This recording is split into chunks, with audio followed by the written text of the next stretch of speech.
You got the promotion.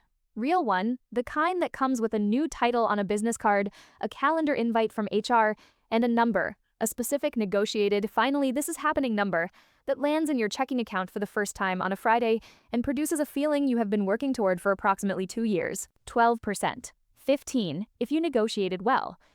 The kind of raise that feels like a turning point, the moment the financial anxiety finally has a specific, calculable reason to ease. More money in, same expenses out. The margin you have been trying to manufacture through discipline and sacrifice, and the specific exhaustion of managing a budget that never quite worked. Finally, mathematically, structurally available. 18 months later, you are in the same place. Not worse, technically. Not behind on anything. Still current, still functional, still professionally ascending in a way that reads as success from every external angle. But the margin, the gap between income and committed spending that the promotion was supposed to permanently open, has somehow closed again. The new salary feels exactly like the old salary felt at the beginning. Like enough, technically, and not enough, actually, in a way that is hard to explain without sounding ungrateful for a raise you genuinely earned. This is the promotion trap. And nobody warns you about it. Not your manager, not HR, not the personal finance content that spends a lot of time telling you to negotiate your salary and almost no time telling you what happens to the salary after you do. My name is Mia. Today I am showing you exactly how the promotion trap works, who profits from it, and the specific intervention that breaks it, before the next raise disappears the way the last one did. How the promotion trap works. The mechanism, let me trace the 18 months. Because the trap does not spring dramatically. It springs in increments so individually reasonable that each one feels like a good decision in isolation. Month 1. The new paycheck lands. It is larger.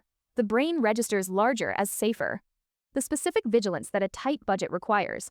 The checking before ordering, the calculating before committing, the exhausting mental arithmetic of someone managing a margin that does not forgive mistakes, relaxes slightly, not into recklessness, into normalcy. The normal spending behavior of a person who earns this much, which is slightly more than the spending behavior of the person who earned less. Month 2.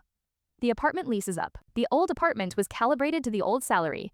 The new salary makes the nicer apartment, the one with the in-unit laundry, the building with the gym, the neighborhood that matches the new professional identity, feel proportionate rather than aspirational. The rent increases by $300. A reasonable decision at the new income level. Completely reasonable. Month 3. The old car was fine. It is still fine. But the new salary, cross-referenced against the monthly payment on the upgrade, produces a number that fits. The dealer confirms it fits. The monthly payment is approved. The upgrade happens. Another $340 per month committed. Month 6. The social recalibration. The new title comes with a new peer group. People whose spending baseline is the new salary, rather than the old one. The dinners, the trips, the we should do this, that used to feel like a stretch now feel like participation. The spending that maintains professional social belonging at the new tier costs proportionally more than it did at the previous tier. Month 18. The margin, the gap that the promotion opened, has been consumed by a rent increase, a vehicle upgrade, a social recalibration, and approximately 40 other individually defensible micro-expansions that each made perfect sense and collectively reproduced the exact financial conditions the raise was supposed to permanently escape. The trap did not spring because you were reckless. It sprung because every step of it felt like the natural, appropriate expression of having earned something. Who profits from the trap here is the machinery behind the mechanism. Because the promotion trap is not just a behavioral phenomenon. It is a revenue stream. The credit card issuer increases the limit when the salary increases. The higher limit enables the lifestyle expansion that generates the revolving balance that generates the interest revenue. The limit increase is not a reward. It is a retention mechanism, keeping the high-earning customer in the debt ecosystem that lower earnings might have forced them to exit.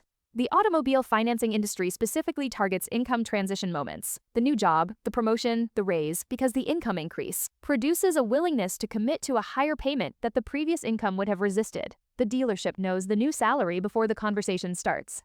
The approval is designed to be comfortably achievable on the new number. The payment that fits is the payment that generates the maximum interest revenue the income can support. The luxury apartment market prices its product against professional income benchmarks, not against what produces healthy housing-to-income ratios, but against what the income will bear. When the income increases, the affordable tier expands. The expansion is marketed as the reward for the professional trajectory. The additional $300 monthly in rent is $4,200 annually that does not exist in the investment account, every year for the duration of the lease. Every institution surrounding the promotion is calibrated to capture the raise before it becomes margin. The margin was never supposed to reach the savings account.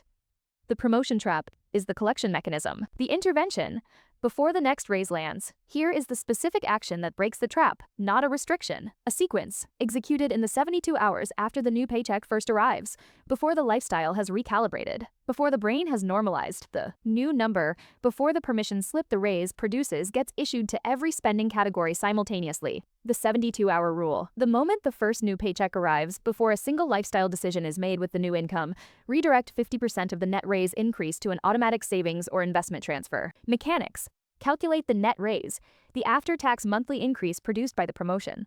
If the gross salary increased by $800 monthly, the net increase after taxes is approximately $550. Set an automatic transfer of $275, 50%, to a Roth IRA or high-yield savings account on the same date as the paycheck deposit.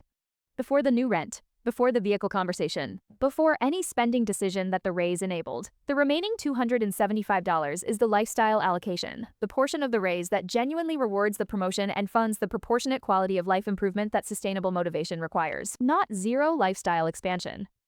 Half. The half that was captured before the lifestyle machine saw the number. The 50% capture does not require significant sacrifice. It requires timing. Executing the transfer before the permission slip normalizes the full amount as available. The full amount, once normalized, gets spent. The captured half, automatically transferred before normalization, compounds.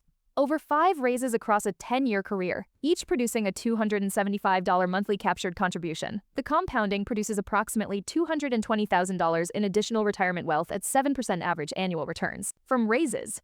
From the money the promotion trap was designed to consume before it reached the account that compounds. You did not fail the promotion. You walked into a trap that was built specifically for the moment a raise arrives, calibrated against the exact psychological state that earning more produces, operated by institutions that profit from the lifestyle expansion the raise enables. You are not behind, you've just been reading a map drawn by the people who want you lost. Hit subscribe, because next week, I am inside the wealth gap, the specific, compounding, documented advantage of financial inheritance, and showing you what building without a head start actually requires, and what the honest timeline looks like for the majority of people the system was never designed to serve. And I'll leave you with this. Every raise you have ever received was followed by a room full of institutions waiting to collect it. The 72-hour rule is the one intervention that arrives before they do. Use it on the next one.